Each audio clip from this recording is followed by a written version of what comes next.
વહુ કોઈ દી દીકરી જેવી ન થઈ શકે. હા હું કોઈ દી માં જેવી ન થઈ શકે.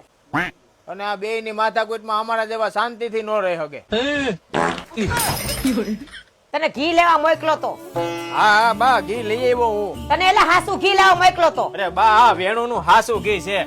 ભેળસેળ સાબિત કરો ને તો 51,000 નું ઇનામ. પણ આ નો ફાવ્યું તો તો ખુલેલો ડબ્બો પાછો અને આપને પૂરેપૂરા પૈસા પાછા મળી જાય. તું આ લઈ આવ્યો ક્યાંથી? અરે બા આપડી ઘેરે પૂગી ગયું. જુનાગઢ, રાજકોટ, ભાવનગર, વડોદરા, અમદાવાદ, સુરત, નવસારી અને મુંબઈ બોરીવલીમાં તમને ઘેરે બેઠા ડિલિવરી મળી જાય. મિત્રો ગાયનું અને ભેંસનું લેબ ટેસ્ટ વાળું ઘી 500 ml અને લીટરમાં બંને મળી જાય. ભાઈ ગેરંટી વાળું વેણું ઘી છે. એમાં થોડું એટલું બધું વિચારવાનું હોય. નીચે કોન્ટેક્ટ નંબર અને એડ્રેસ નાખેલા છે. ઝડપથી મગાવો મારા વાલા. એ સોરા, હા આ પાછું દઈ દે. પણ બા આ નો હાલે. હવે એને કહી દેજે ને આ નો ફાવ્યું.